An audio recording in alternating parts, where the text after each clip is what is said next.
Indonesia sebagai negara maritim dengan luas laut mencapai 5,8 juta kilometer persegi, tidak hanya memanfaatkan perairannya untuk jalur perdagangan dan perikanan. Kini, air laut Indonesia menjadi komoditas ekspor yang menarik perhatian dunia, termasuk negara-negara seperti Korea Selatan, Rusia, Malaysia, Vietnam, dan Singapura. Berdasarkan data ekspor dengan kode HS25010050, Indonesia secara aktif mengekspor air laut ke 5 negara utama.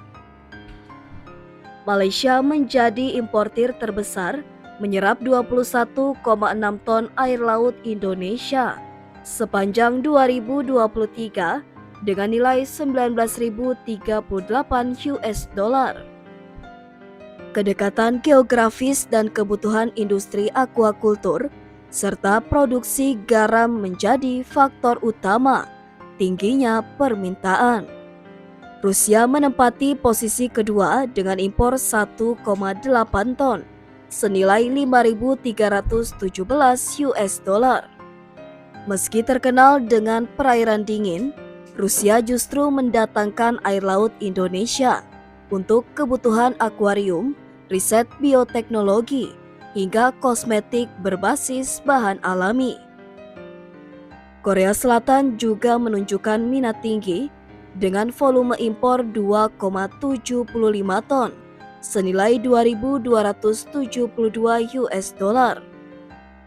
Negara ini banyak memanfaatkan air laut Indonesia untuk spa dan kosmetik premium. Sementara itu, Vietnam mengimpor 1,6 ton air laut dengan nilai 4.560 US dollar, terutama untuk produksi garam premium. Singapura, meskipun hanya mengimpor 171 kg dengan nilai 564 US dollar, memanfaatkan air laut ini untuk riset kelautan dan kebutuhan spesifik akuarium.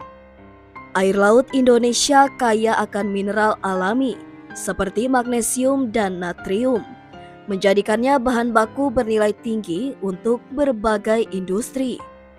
Dalam sektor aquaculture, air laut berperan penting dalam mendukung budidaya ikan dan biota laut, memastikan ekosistem yang sehat, serta meningkatkan produksi perikanan nasional. Selain itu, industri spa dan kosmetik juga memanfaatkan air laut dalam berbagai perawatan kulit dan terapi kesehatan, mengingat kandungan mineralnya yang dapat membantu regenerasi sel dan meningkatkan elastisitas kulit. Tak hanya itu, air laut Indonesia menjadi bahan utama dalam pengolahan garam, khususnya untuk produksi garam premium yang ditujukan bagi konsumsi lokal maupun ekspor. Sementara itu, di bidang riset bioteknologi, air laut menjadi komponen penting dalam penelitian kelautan dan pengembangan produk berbasis bahan alami.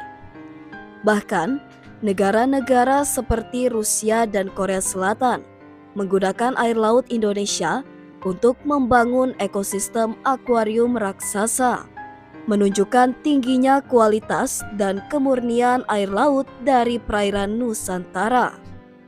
Meski memiliki potensi besar, ekspor air laut menghadapi beberapa tantangan signifikan. Dari sisi logistik dan transportasi, sifat air laut yang berat dan korosif mengharuskan penggunaan wadah khusus yang tahan karat serta sistem penyimpanan yang dapat menjaga stabilitas kandungan mineral selama pengiriman. Selain itu, regulasi lingkungan di beberapa negara tujuan cukup ketat, mengharuskan sumber air laut diambil secara berkelanjutan tanpa merusak ekosistem.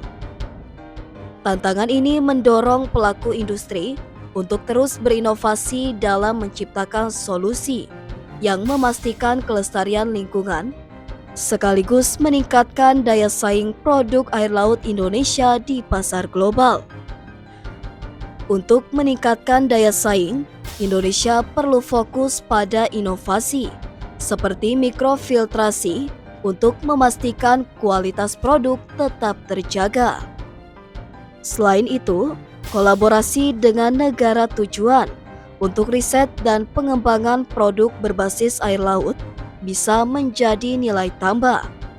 Dengan strategi yang tepat, Indonesia berpotensi menjadi pemimpin di pasar ekspor air laut dunia.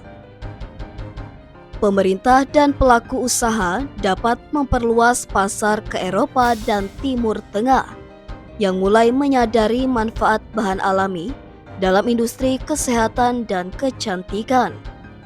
Air laut yang selama ini dianggap biasa ternyata memiliki nilai ekonomi tinggi.